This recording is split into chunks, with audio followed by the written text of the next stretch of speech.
ಲೋಕದಲ್ಲಿ ಒಂದು ಚಿಕ್ಕ ಹೆಣ್ಣಾಗಿ ಬಂದಂತೆ ನಮ್ಮನ್ನು ಸ್ವಾಮಿ ನೀವು ಕಾಯ್ದು ಕಾಪಾಡಿ ಬರುವಾಗ ಎಲ್ಲರನ್ನ ಕಾಯ್ದುಕೊಂಡು ಕಾಪಾಡಿಕೊಂಡು ನೀವು ಕರ್ತದಕ್ಕಾಗಿ ನಿಮಗೆ ಸ್ತೋತ್ರ. ಹಾಗೂ ಸ್ವಾಮಿ ಒಂದು ನಂತರ ಎಲ್ಲ ಮುಖಾಂತರವಾಗಿ ಸ್ವಾಮಿ ನೀವು ನಾವು ಮಾತ್ರ ಮಹಿಮೆ ಪಡಿಸುವಂತೆ ನೀವು ಸಹಾಯ ಮಾಡಿರಿ. ಎಲ್ಲ ಮಹಿಮೆ ಎಲ್ಲ ನನಗೆ ನಾನು ಸಲ್ಲಿಸ್ತಾ ಇದ್ದೇವೆ ಅಪ್ಪ. ನಾವೆಲ್ಲರನ್ನ ಕರ್ತನೆ ನೀವು ತಾನೇ ಮಧ್ಯಸ್ಥಿಕನಾಗಿದ್ದು ಯಜಮಾನರಾಗಿದ್ದುಕೊಂಡು ನೀವು ತಾನೇ ನಡೆಸಿ ನಾನು ಪ್ರಾರ್ಥಿಸ್ತಲ್ಲ. ಆಮೇಲೆ ಸಮಯಕರಲ್ಲಿ ಒಪ್ಪಿಸ್ತಾ ಮುದು ರಕ್ಷಕನೂ ಒಡೆಯನಾದ ಯೇಸು ಕ್ರಿಸ್ತನ ಒಂದೇ ಒಂದು ನಾಮದಲ್ಲಿ ಬೇಡಿಕೊಂಡಿದ್ದೇವೆ ನಮ್ಮ ತಂದೆ, ಆಮೆನ್. ನಾವೆಲ್ಲರೂ ಎದ್ದು ನಿಂತುಕೊಂಡವರ ದೇವರನ್ನ ಗೀತೆಗಳ ಮುಖಾಂತರವಾಗಿ ನಾವು ಮಾತನ್ನು ಸ್ತುತಿಸುತ್ತಾ ಕೊಂಡಾಡುತ್ತಾ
ದೇವರ ಮಾತ್ರ ನಮ್ಮೊಟ್ಟಿಗಿದ್ದಾರೆ ಎಂಬುದನ್ನು ನಾವು ನೋಡುತ್ತಾ ಆತನನ್ನೇ ನಾವು ದೃಷ್ಟಿಸುವವರಾಗಿ, ನಮ್ಮ ಆತ್ಮಿಕ ಕಣ್ಣುಗಳನ್ನು ನಾವು ತೆರೆದುಕೊಂಡವರಾಗಿ, ದೇವರನ್ನು ನಾವು ನೋಡುವವರಾಗಿ, ಆತನನ್ನೇ ನಾವು ಧ್ಯಾನಿಸುವಾಗ ಆತನ ಯಾವಾಗಲೂ ನಮ್ಮೊಟ್ಟಿಗೆ ಇರುವವನಾಗಿದ್ದಾನೆ.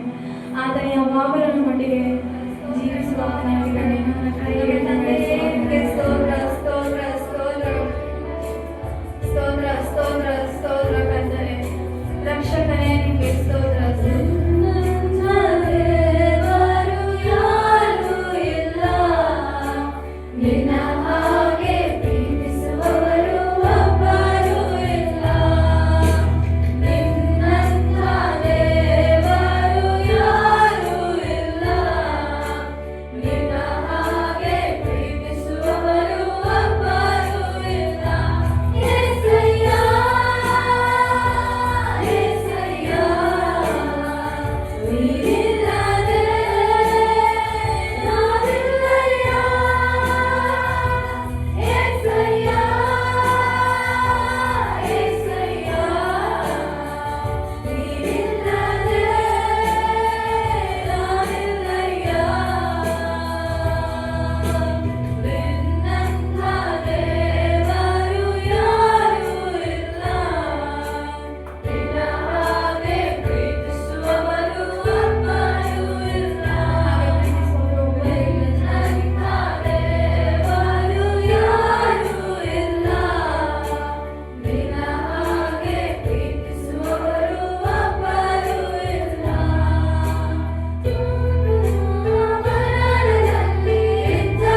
ಪಾದ ತೆಗೆದುಕೊಳ್ಬೇಕೆಂದು ಕೇಳಿಕೊಳ್ತೇನೆ.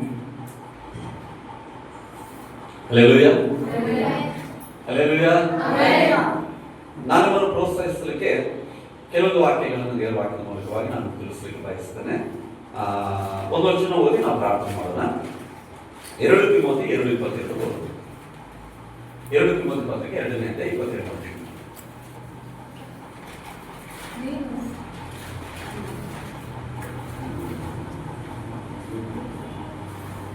ನೀನು ಯೌವನದ ಇಚ್ಛೆಗಳಿಗೆ ದೂರವಾಗಿರು.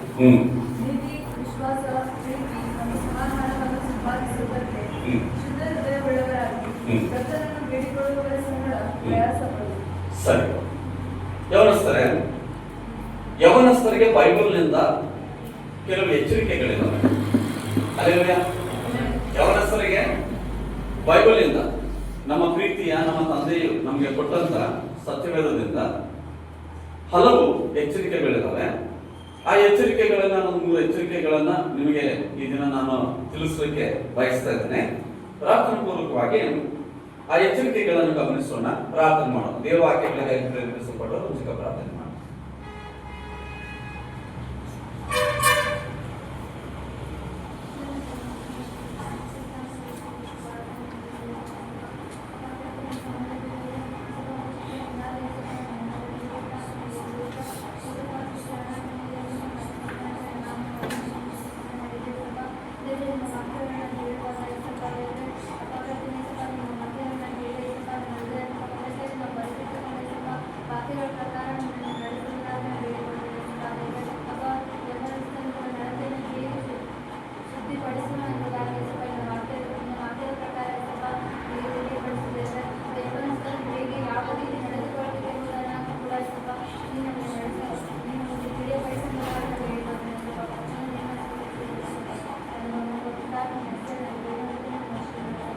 Amen, amen.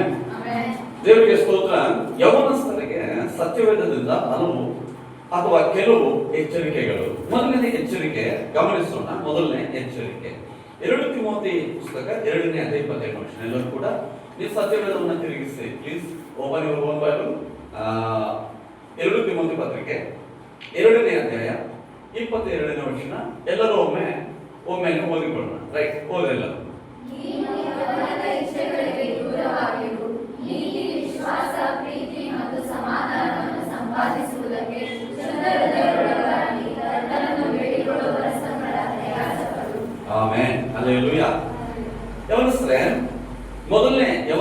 ಮೊದಲನೇ ಎಚ್ಚರಿಕೆ ದೇವರ ವಾಕ್ಯದ ಮೂಲಕ ಯೌವನದ ಇಚ್ಛೆಗಳಿಗೆ ದೂರ ಓಡಿ ಹೋಗ್ಬೇಕಂತ ಹೇಳ್ಬಿಟ್ಟು ಈಗ ಓದಿದಂತ ವಾಕ್ಯ ಅದರಲ್ಲಿ ನಮಗೆ ಒಂದು ಎಚ್ಚರಿಕೆ ಕಂಡು ಬರ್ತಾ ಇದೆ. ಓಕೆ, ಪ್ರತಿ ಮನುಷ್ಯನು ತನ್ನ ಜೀವಿತದಲ್ಲಿ ಯವನವನ್ನ ಏನ್ ಮಾಡಬೇಕು? ರೀಚ್ ಆಗಲೇಬೇಕು. ಹಲ್ಲೆಲೂಯಾ. ಯವನ ಪ್ರಾಯ ಬಹಳ ಆಶ್ಚರ್ಯಕರವಾದದ್ದು. ಯವನ ಪ್ರಾಯ ಬಹಳಷ್ಟು ಸುಂದರಮಯವಾದದ್ದು. ಯವನ ಪ್ರಾಯ ಅಷ್ಟೇ ಶೋಧನಮಯವಾದದ್ದು. ನಾನು ಅದನ್ನು ಹಾದು ಬಂದಿದ್ದೀನಿ. ನನ್ನ ಜೀವನದಲ್ಲಿ ಬಹಳಷ್ಟು ಶೋಧನೆಗಳನ್ನ ನಾನು ಹಾದು ಹೋಗಿದ್ದೀನಿ ಮತ್ತು ಅಷ್ಟೇ ನಾನು ಸಂತೋಷವನ್ನು ಅನುಭವಿಸಿದ್ದೇನೆ. ನಾನು ನನ್ನ ಯವನ ಪ್ರಾಯದಲ್ಲಿ ಬಹಳಷ್ಟು ಚಾಲೆಂಜಿಂಗ್ಗಳನ್ನು ಎದುರಿಸಿದ್ದೇನೆ. ಸೇವೆಯಲ್ಲಿ ಬಹಳಷ್ಟು ಚಾಲೆಂಜಿಂಗ್ಗಳನ್ನು ತಗೊಂಡಿದ್ದೇನೆ ನಾನು. ನನಗೆ ನಮ್ಮ ನಿರ್ದೇಶಕರು ಗುಣಶೇಖರ ನಂಟುಗಳು ನೋಡಿದ್ರ? ಎಷ್ಟು ನೋಡಿದ್ರಿ? ಬೆಂಗಳೂರಲ್ಲಿ ಇರ್ತಾರೆ ಗುಣಶೇಖರ ಪಾಸ್ಟರ್, ಅವ್ರು ನೋಡಿದಿರಾ? ರೈಟ್. ಅವರು ನನಗೆ ಯಾವಾಗಲೂ ಹೇಳ್ತಾ ಇರ್ತಾರೆ, ನನ್ನ ಅವರು ಅಬ್ಸರ್ವ್ ಮಾಡಿದಾರಂತೆ.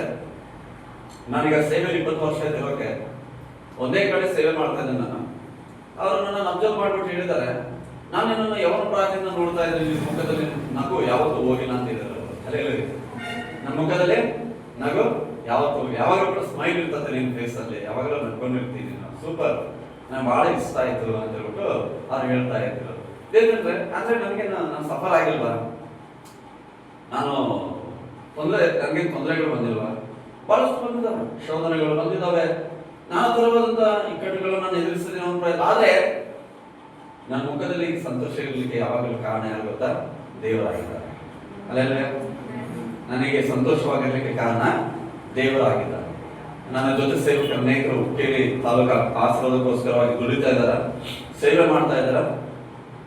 ಅವರು ಕೂಡ ಅನೇಕ ಸಂದರ್ಭದಲ್ಲಿ ನನ್ನ ನೆಚ್ಚಿಸ್ಕೊಳ್ಳೋಕೆ ಹೇಳ್ತಾ ಇಲ್ಲ. ಅವರು ಕೂಡ ಹೇಳ್ತಾರೆ, ನಿಮ್ಮನ್ನು ನೋಡಿ ನಾವು ಕೂಡ ಬಹಳ ವಿಷಯಗಳನ್ನು ಕಲ್ತಿದ್ವಿ. ನೀವು ಬಹಳಷ್ಟು ಯಾವಾಗಲೂ ಕೂಡ ಎಷ್ಟೋ ಸ್ಟ್ರಗಲನ್ನ ನೀವು ಎದುರಿಸ್ತಾ ಇದ್ದೀರಿ ಯವನ ಪ್ರಾಯದಲ್ಲಿ ಸೇವೆಯಲ್ಲಿ. ಆದರೂ ನೀವು ಸಂತೋಷವಾಗಿದ್ದೀರಿ. ನಾವು ಕೂಡ ನೀವು ನಮಗೆ ಮಾದರಿ ಆಗಿದ್ದೀರಿ ಎಂಬುದಾಗಿ ಅವರು ಹೇಳುವಂಥದ್ದನ್ನು ನಾನು ಕೇಳಿಸಿಕೊಂಡು ದೇವರಿಗೆ ಸ್ತೋತ್ರ ಹೇಳ್ತೇನೆ. ನನ್ನ ಆಶೀರ್ವಾದಕ್ಕೆ ಕಾರಣ ಯಾವ ಕಾರಣ ಅಂದ್ರೆ ಯೇಸಪ್ಪ ಆಗಿದ್ದಾರೆ. ಹಲ್ಲೆಲೂಯಾ. ಯವನಸ್ಥರು ಯವನ ಪ್ರಾಯದಲ್ಲಿ ಬಹಳಷ್ಟು ಚಾಲೆಂಜಸ್ ಇದ್ದಾವೆ. ಈಗ ನೀವು ಪ್ರವೇಶಿಸಿದ್ರಿ, ಇದ್ರಿ ಬಹಳಷ್ಟು ಆಶೀರ್ವಾದ, ಸುಂದರಮಯವಾದದ್ದು, ಆನಂದಕರವಾದದ್ದು ಯವನ ಪ್ರಾಯ. ದೇವರ ವಾಕ್ಯದಲ್ಲಿ ನಾವು ಓದುತ್ತೇವೆ, ಯೌವನದ ಇಚ್ಛೆಗಳಿಗೆ ದೂರ ಓಡಿ ಹೋಗಿರಿ. ಯಾವ ಇಚ್ಛೆಗಳಂತೆ? ಯೌವನ ಇಚ್ಛೆಗಳು. ಎಸ್ಪೆಷಲಿ ಯೌವನ ಕಾಲದಲ್ಲಿ ಬಹಳ ಇಚ್ಛೆಗಳಿರ್ತವೆ. ಏನಪ್ಪ ಇಚ್ಛೆಗಳು ಅಂದ್ರೆ ಹೇಳ್ತೀರಾ? ಇಚ್ಛೆಗಳಂದ್ರೆ ಆಸೆಗಳು. ಓಕೆ, ಇಚ್ಛೆಗಳಂದ್ರೇನು? ಆಸೆಗಳು ಅಥವಾ ಬಯಕೆಗಳು. ನಾನಾ ತರವಾದ ಆಸೆಗಳು ಇರ್ತವೆ. ಯವನ ಪ್ರಾಯದಲ್ಲಿ ಬಹಳಷ್ಟು ಬಯಕೆಗಳು ಇರ್ತವೆ. ಆದ್ರೆ ಒಳ್ಳೆಯವುಗಳನ್ನ ದೇವರು ಅನುಗ್ರಹಿಸ್ತಾನೆ, ಕೆಟ್ಟವುಗಳನ್ನ ಸೈತಾನ ಅನುಗ್ರಹಿಸ್ತಾನೆ. ಓಕೆ, ಕೆಟ್ಟ ಇಚ್ಛೆಗಳಿಂದ ನೀವು ದೂರ ಓಡಿ ಹೋಗು. ಯೋಸೇಫನ ಚರಿತ್ರೆಯನ್ನು ಓದುವಾಗ, ಯೋಸೇಫನ ಚರಿತ್ರೆಯನ್ನ ನೀವು ಧ್ಯಾನ ಮಾಡುವಾಗ, ನೀವು ಆದಿಕಾಂಡ 38ನೇ ಅಧ್ಯಾಯದಿಂದ ಅದರ ಚರಿತ್ರೆ ಪ್ರಾರಂಭವಾಗುತ್ತೆ. ಯವನಸ್ಥರಿಗೆ ಬಹಳ ಆಶೀರ್ವಾದಕರವಾದಂತ ಸಂದರ್ಭ ಅದು. ಓದ್ರೆ ನಾನು ಅದನ್ನು ಓದೇ ದೇವರು ನನಗೆ ಬಹಳಷ್ಟು ಜ್ಞಾನ ಕೊಟ್ಟು ಬಹಳ ನನಗೆ ಜಯವನ್ನ ಅನುಗ್ರಹಿಸಿದ್ದಾನೆ. ಹಲ್ಲೆಲೂಯಾ. ಹಳೆ ಒಡಂಬಡಿಕೆ ಭಕ್ತರಲ್ಲಿ ಯೇಸೇಫನ ಒಬ್ಬನೇ ಎಲ್ಲಿ ಬಿದ್ದೋಗಿಲ್ಲ ನೋಡಿ. ಹಲ್ಲೆಲೂಯಾ. ಯೇಸೇಫನ್ ಇದಾನಲ್ರಿ, ಅದನ್ನ ಎಲ್ಲೂ ಬಿದ್ದೋಗಿಲ್ಲ. ಬಹಳ ಜನ ಬಿದ್ದೋಗಿದ್ದಾರೆ, ಭಕ್ತರು ಕೂಡ ಬಿದ್ದೋಗಿಲ್ಲ. ಆದ್ರೆ ಆತನ ಒಬ್ಬ ಭಕ್ತನಾಗಿದ್ದು ಎಲ್ಲೂ ಕೂಡ ಅದನ್ನ ಬಿದ್ದೋಗಿಲ್ಲ. ಯೇಸೇಫನ ತನ್ನ ಯವನ ಪ್ರಾಯದಲ್ಲಿ ಸುಂದರನು, ಜ್ಞಾನಿಯು, ದೇಹದಾರುಢ್ಯನು, ಬ್ಯೂಟಿಫುಲ್, ಒಳ್ಳೆ ಚಲೋ ಇದ್ದ. ಪೋತಿಫರನ ಹೆಂಡತಿ ಕಣ್ಣಾತ ಮೇಲೆ ಬೀಳುತ್ತೆ. ಆದ್ರೆ ಆತನ ದೇವರ ವಿರುದ್ಧವಾಗಿ ಹೇಗೆ ಪಾಪ ಮಾಡಿ ಅಂತ ಹೇಳ್ಬಿಟ್ಟು ಏನ್ ಮಾಡ್ತಾನೆ? ಆತನು ಓಡಿ ಹೋಗ್ತಾನೆ ಅಲ್ಲಿಂದ. ಹಲ್ಲೆಲೂಯಾ. ಅದಕ್ಕೆ ಯೌವನದ ಇಚ್ಛೆಗಳಿಗೆ ಏನ್ ಮಾಡ್ಬೇಕಂತೆ? ದೂರ ಓಡಿ ಹೋಗಿರಿ ಎಂಬುದಾಗಿ ದೇವರ ವಾಕ್ಯ ಹೇಳ್ತಾ ಇದ್ದಾರೆ. ಮತ್ತೊಮ್ಮೆ ಓದೋಣ.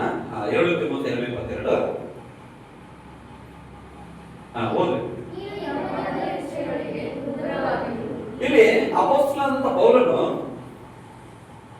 ಯವನ ಪ್ರಾಯದಲ್ಲಿ ದೇವರ ಸೇವೆ ಮಾಡೋದಕ್ಕೆ ಸಮರ್ಪಿಸಿಕೊಂಡು ಬಂದಂತ ಒಬ್ಬ ಯವನಸ್ಥ ತಿಮೋಥೆಯನಿಗೆ ಬರೀತಾ ಇದ್ದಾನೆ ಮಾತು. ಹಲ್ಲೆಲೂಯಾ. ತಿಮೋಥೆಯನಿಗೆ ಯಾರು? ಪೌಲನು ಬರೀತಾನೆ.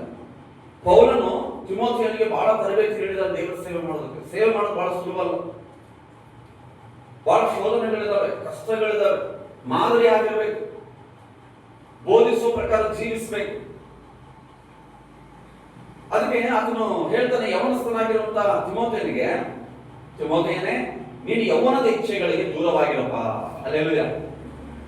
ಯೌವನದ ಇಚ್ಛೆಗಳಿಗೆ ದೂರವಾಗಿ. ಯವನಸ್ಥರೇ, ಆಗಲೇ ಪ್ರದೀಪ್ ಹೇಳ್ತಾ ಇದ್ದ, ನಾವು ಬಹಳಷ್ಟು ಏನಂದ್ರೆ ಧನ್ಯರು. ಹಲ್ಲೆಲೂಯಾ. ಲಕ್ಕಿ ಅಂತ ಹೇಳ್ತೀನಲ್ಲ, ಬೈಬಲ್ ಪ್ರಕಾರವಾಗಿ ಲಕ್ಕಿ ಎಂಬ ಬರಲಿಲ್ಲ. ನಾವು ಧನ್ಯರು ಅನ್ಬೋದು ಅಥವಾ ದೇವರ ದಯೆಯನ್ನು ಹೊಂದಿದವರು ಅಂತ ಹೇಳ್ಬಿಟ್ಟು ನಾವು ಅನ್ಬೋದು. ಬಹಳ ಒಳ್ಳೆ ಪದ ಅದು. ಯಾಕಂದ್ರೆ ದೇವರು ನಿಮ್ಮನ್ನು ಯವನ ಪ್ರಾಯದಲ್ಲಿ ಆರಿಸಿಕೊಂಡಿದ್ದಾರೆ. ಹಲ್ಲೆಲೂಯಾ. ದೇವರು ನಿಮ್ಮನ್ನ ಯವನ ಪ್ರಾಯದಲ್ಲೇ ಆರಿಸಿಕೊಂಡಿದ್ದಾರೆ. ನಾನೊಬ್ಬ ಯವನಸ್ಥ ಹುಡುಗಿಗೆ ನಾನು ಸುವಾರ್ತೆ ಸಾಧ್ಯ ಹಾಗೆ ಏಸಪ್ಪನ ನಂಬುವ ನಿನ್ ಜೀವನ ಆಸ್ವಾದಿಸಲ್ಪಡ್ತದೆ ಅಂತ ಹೇಳ್ಬಿಟ್ಟು ಹೇಳಿದೆ.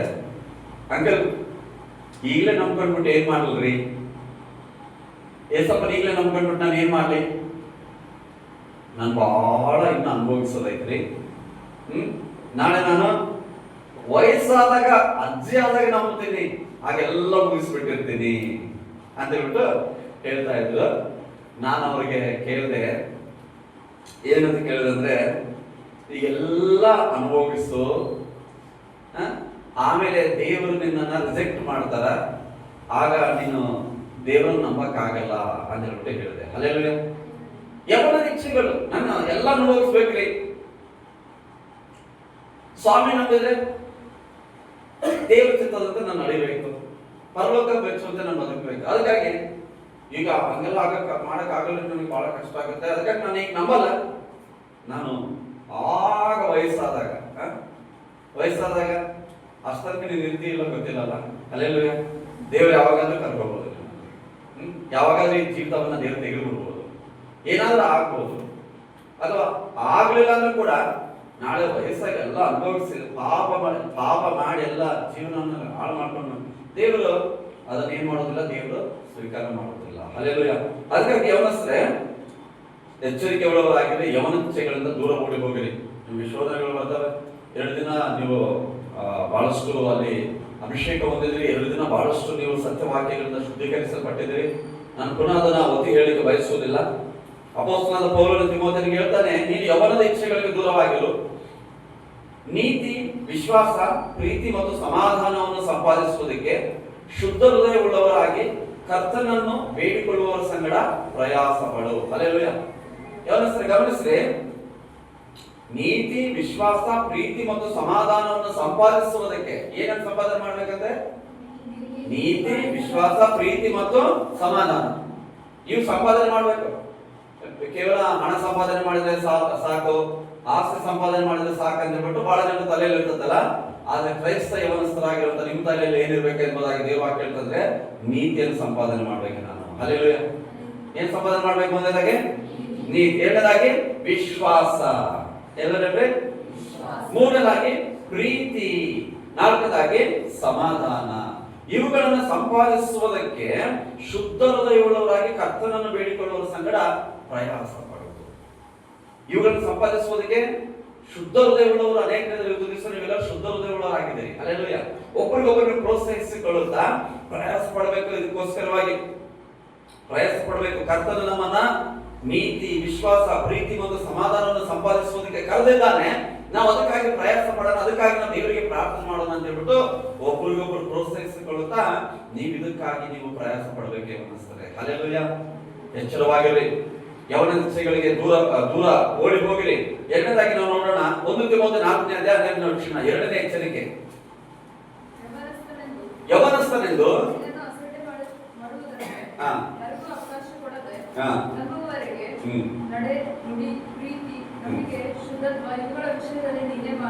ಆಮೆನ್.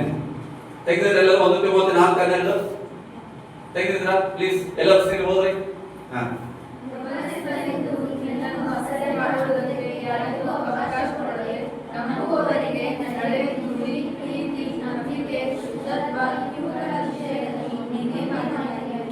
ಎರಡನೇ ಎಚ್ಚರಿಕೆ ಯವನಸ್ಥರ ನಿಮಗೆ. ಎರಡನೇ ಎಚ್ಚರಿಕೆ ಏನಂದ್ರೆ ಮಾದರಿ ಆಗಿರ್ಬೇಕಂದ್ರೆ ಏನಾಗಿರ್ಬೇಕು?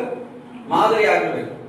ಯವನಸ್ಥನೆಂದು ನಿನ್ನನ್ನು ಅಸಡ್ಡೆ ಮಾಡೋದಕ್ಕೆ ಯಾರಿಗೂ ಅವಕಾಶ ಕೊಡದೆ ನಂಬುವವರಿಗೆ ನಡೆ, ನುಡಿ, ಪ್ರೀತಿ, ನಂಬಿಕೆ, ಶುದ್ಧತ್ವ ಇವುಗಳ ವಿಷಯದಲ್ಲಿ ನೀನೇ ಮಾದರಿಯಾಗಿರು. ನೋಡ್ರಿ, ಯವನ ಪ್ರಾಯದಲ್ಲಿ ಬಹಳ ಸೊಸೈಟಿ ಅಸಡ್ಡೆ ಮಾಡ್ತದೆ.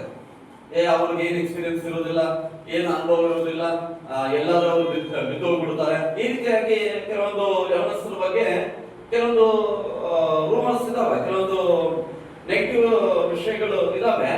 ಆದ್ರೆ ಎಚ್ಚರಿಕೆ ಕೊಡ್ತಾ ಇದ್ದಾರೆ ಆ ದೇವರ ಆತ್ಮನು ಪೌಲನ ಮೂಲಕವಾಗಿ ತಿಮೋಥೆಯನಿಗೆ, ಯವನಸ್ಥರಿಂದ ನಿನ್ನನ್ನು ಅಸಡ್ಡೆ ಮಾಡೋದಕ್ಕೆ ಯಾರಿಗೂ ಅವಕಾಶ ಕೊಡಬೇಡಪ್ಪ. ಅದೇ ಅಸಡ್ಡೆ ಅಂದ್ರೆ ತಿರಸ್ಕಾರ ಮಾಡೋದಕ್ಕೆ. ಯವನಸ್ಥರೇ, ನಿಮ್ಮನ್ನು ಯಾರು ತಿರಸ್ಕಾರ ಮಾಡೋದಂತೆ ನೋಡಿಕೊಳ್ಳು, ಆ ರೀತಿಯಾಗಿ ನಡ್ಕೊಳ್ಳಿ, ಹಾಗೆ ಬದುಕಲಿ ಒಳ್ಳೆ ರೀತಿಯಲ್ಲಿ. ಯಾರಿಗೆ ಅವಕಾಶ ಕೊಡೋದೆ? ನಂಬುವವರಿಗೆ. ಯಾರಿಗಂತೆ? ನಂಬುವವರಿಗೆ ನಡೆ, ನುಡಿ, ಪ್ರೀತಿ, ನಂಬಿಕೆ, ಶುದ್ಧತ್ವ 5 ವಿಷಯಗಳಲ್ಲಿ ಬರೆಯಲ್ಪಟ್ಟಿದೆ. ಯಾವ್ಯಾವು? ನಡೆ, ನುಡಿ, ಪ್ರೀತಿ, ನಂಬಿಕೆ, ಶುದ್ಧತ್ವ. ಒಂದ್ ಸೆಕೆಂಡ್ ಎಲ್ಲರೂ ಸೇರಿ ಹೇಳ್ತೀರಾ?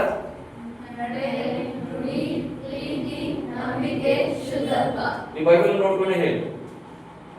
ಮತ್ತೊಮ್ಮೆ ಹೇಳಿ ಎಲ್ಲ ಪ್ಲೀಸ್. ಕೆಲವು ಜನ ಇಲ್ಲಿ ನೋಡ್ತಾ ಇಲ್ಲ, ಹೇಳ್ರಿ ಎಲ್ಲರೂ ಹೇಳ್ರಿ ಆ 5 ವಿಷಯಗಳಲ್ಲಿ ಹೇಳ್ರಿ.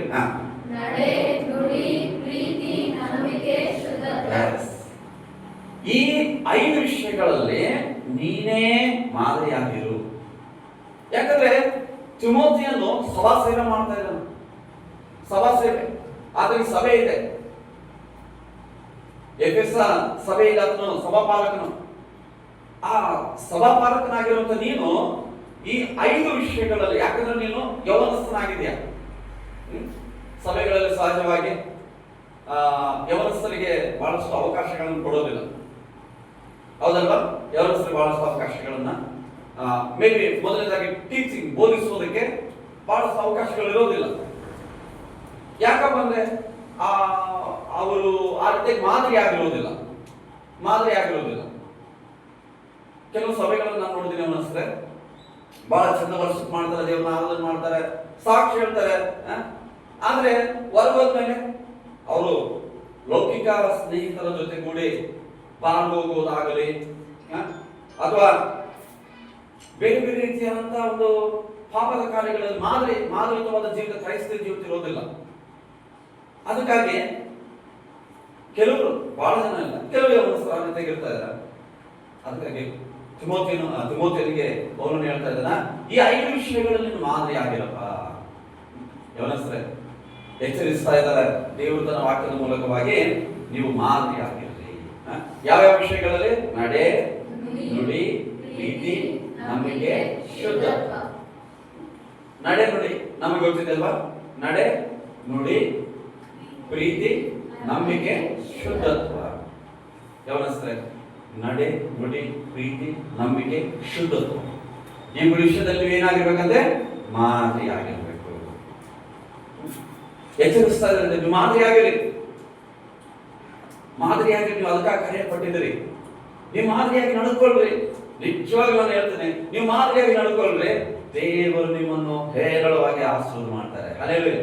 ದೇವರು ನಿಮ್ಮನ್ನು ಹೇರಳವಾಗಿ ಅಭಿವೃದ್ಧಿಪಡಿಸ್ತಾರೆ. ದೇವರು ನಿಮ್ಮ ಜೊತೆ ಇದ್ದುಬಿಟ್ಟು, ದೇವರಿಗೆ ನಿಮ್ಮ ಜೊತೆಯಲ್ಲಿ ಮಾತ್ರ ಇರೋದಲ್ಲದೆ ನಿಮ್ಮೊಳಗೆ ಇದ್ದು ಆತನ ಪವಿತ್ರಾತ್ಮನ ಮಹಿಮೆ ಹೊಂದುತ್ತಾನೆ. ನೋಡಿ, ನನ್ನ ಮಕ್ಕಳು ಎಷ್ಟು ಯೌವನ ಪ್ರಾಯದಲ್ಲಿ ತಿಮೋಥಿಯನಂತೆ ಅವರು ನನಗೆ ಮಾದರಿ, ನನಗೆ ಮಹಿಮೆ ತರುವಂತ ರೀತಿಯಲ್ಲಿ ನಡ್ಕೊಳ್ತಾರೆ, ನನ್ನ ಎಚ್ಚರಿಕೆಗಳನ್ನು ಗಮನ, ನನಗೆ ಇಷ್ಟವಾದಂತ ರೀತಿಯಲ್ಲಿ ಜೀವಿಸ್ತಾರೆ ಅಂತ ಹೇಳ್ಬಿಟ್ಟು ಬಹಳ ದೇವರಿಗೆ ಸಂತೋಷ ಆಗುತ್ತೆ.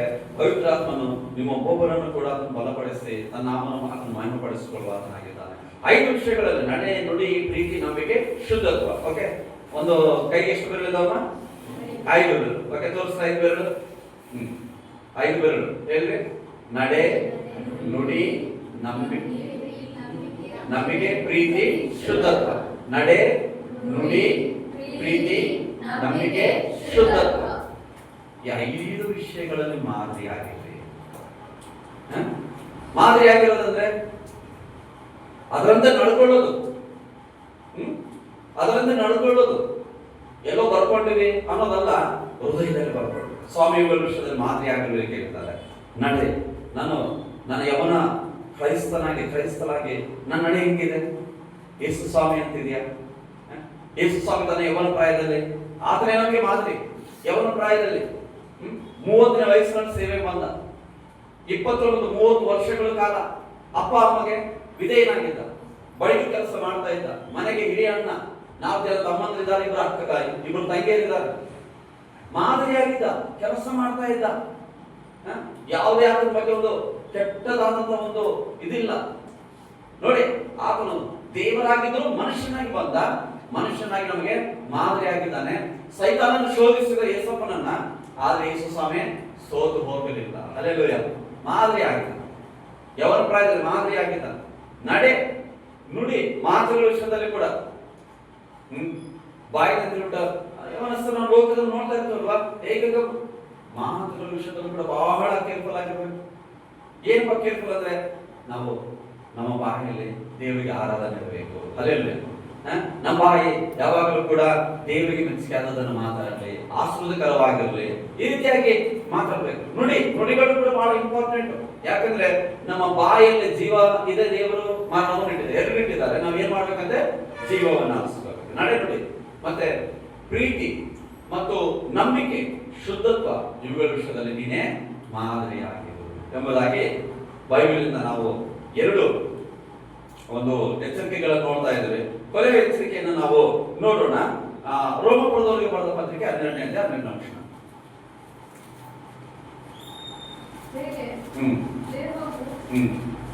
ರೋಮಪುರದವರಿಗೆ 12:12. ಕ್ರೈಸ್ತರು ನಿರೀಕ್ಷಿಸುವ ಮಹಾಪದವಿಯನ್ನು ನೆನೆಸಿ ಉಲ್ಲಾಸವಾಗಿದೆ.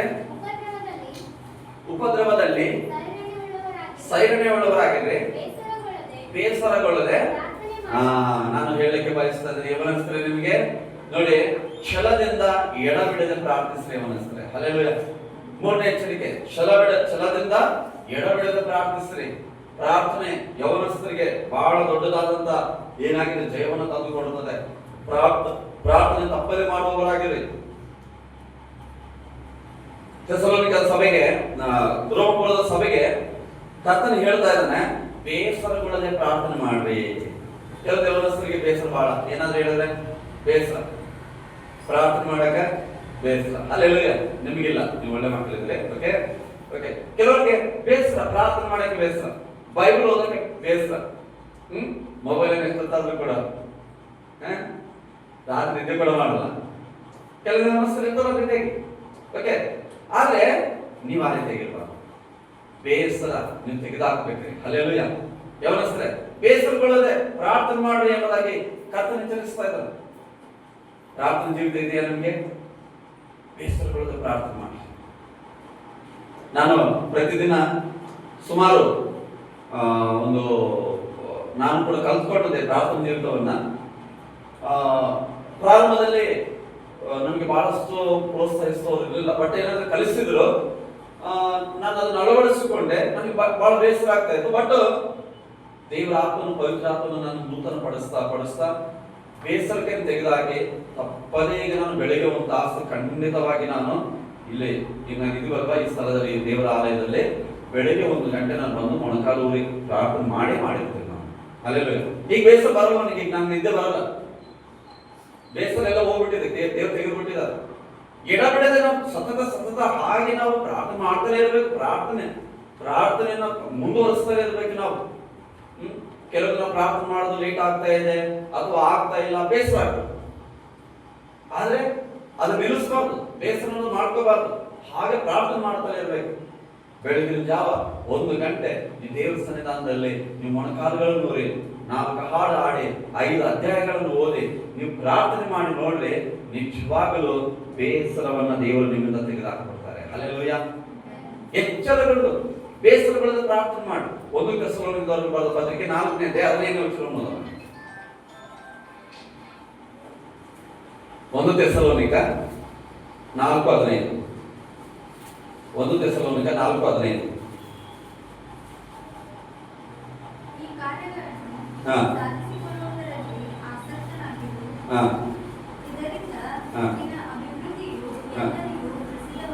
1 ಥೆಸಲೋನಿಕ 5:15.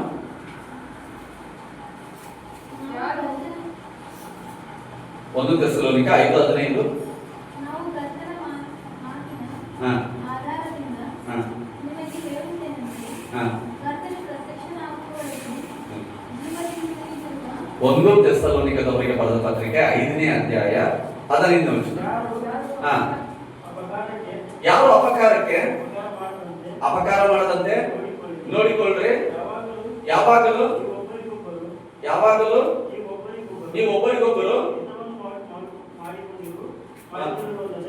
ಹಿತವನ್ನು ಮಾಡಿಕೊಂಡಿರ್ರಿ, ಮಾಡಿಕೊಂಡಿರುವುದಲ್ಲದೆ ಎಲ್ಲರಿಗೂ ಹಿತವನ್ನು ಮಾಡುವವರಾಗಿರ್ರಿ. ಮುಂದೆ ಹಾಗೆ ಯಾವಾಗಲೂ ಸಂತೋಷಿಸಿರಿ, ಎಡಬಿಡದೆ ಪ್ರಾರ್ಥನೆ ಮಾಡ್ರಿ. ಹಲ್ಲೆಲೂಯಾ.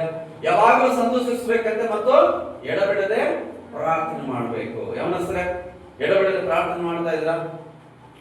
ಪ್ರಾರ್ಥನೆ ಜೀವಿತವನ್ನ ನೀವು ರೂಢಿ ಮಾಡ್ಕೊಳ್ಳಿ. ಪ್ರಾರ್ಥನೆ ಜೀವಿತ ನಿಮ್ಗೆ ಬಹಳಷ್ಟು ಪ್ರೋತ್ಸಾಹದಾಯಕವಾಗಿರ್ತದೆ, ಸಂತೋಷದಾಯಕವಾಗಿರ್ತದೆ, ನಿಮ್ಗೆ ಆಶೀರ್ವಾದಕರವಾಗಿರ್ತದೆ. ಹಲ್ಲೆಲೂಯಾ. 3 ಎಚ್ಚರಿಕೆಗಳನ್ನು ಕರ್ತನ ತನ್ನ ವಾಕ್ಯದ ಮೂಲಕವಾಗಿ ನೀಡಿದ್ದಾರೆ. ಮೊದಲನೇ ಎಚ್ಚರಿಕೆ ಯಾವುದು? ಎಲ್ಲ ಯೌವನ ಇಚ್ಛೆಗಳಿಗೆ ದೂರ ಓಡಿ ಹೋಗೋದು. 2ನೇ ಎಚ್ಚರಿಕೆ,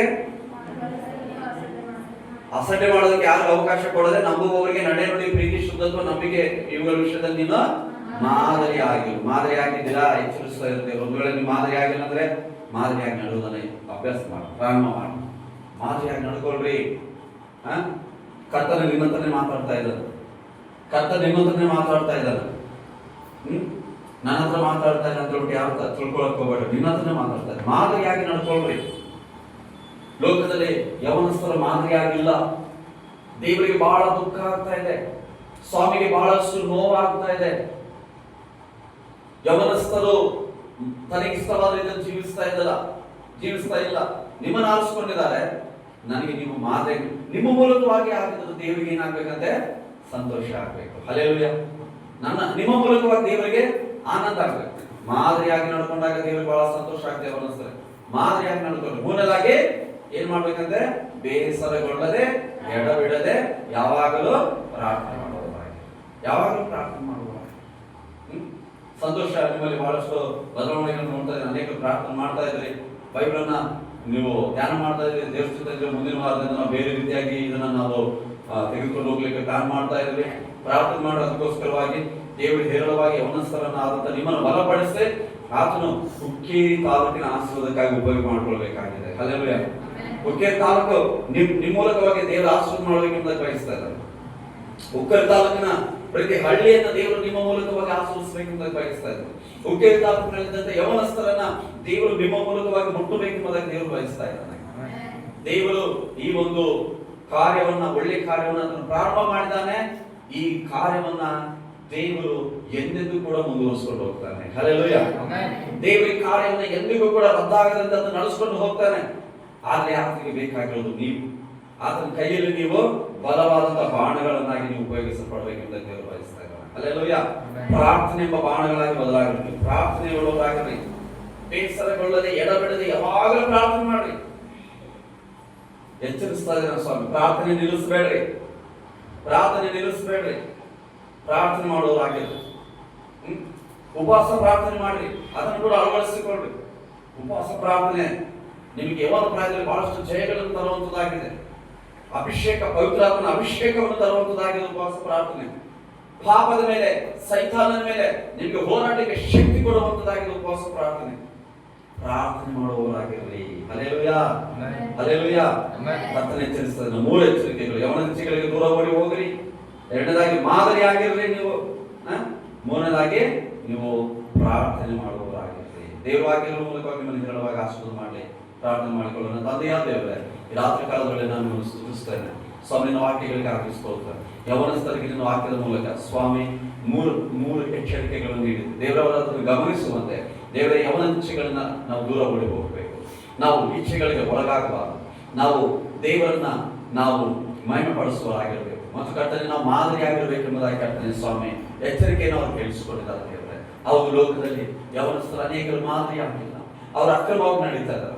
ಆದ್ರೆ ನಾವು ಕರ್ತನು ನಮ್ಮನ್ನು ಮಾದರಿಯಾಗಿ ಜೀವಿಸಲಿಕ್ಕೆ ಆರಿಸಿಕೊಂಡಿದ್ದಾನೆ ಎಂಬುದಾಗಿ ತಂದೆಯ ಮಕ್ಕಳನ್ನ ಕೇಳಿಕೊಂಡಿದ್ದಾರೆ. ರಾಜ ಸ್ವಾಮಿ ಯಾವಾಗ ಪ್ರಾರ್ಥನೆ ಮಾಡಲಿಕ್ಕೆ ಸಹಾಯ ಮಾಡಿ, ಎಲ್ಲರನ್ನ ಆಶೀರ್ವಾದ ಮಾಡಿ. ಯೇಸು ನಾಮದಲ್ಲಿ ಪ್ರಾರ್ಥನೆಯನ್ನು ಬೇಡಿಕೊಳ್ತೇನೆ ತಂದೆಯೇ. Amen. God bless you. Hallelujah. Amen. ನನಗೆ ಮುಂದಿನ ಸಮಯವನ್ನು ಮುಂದೆ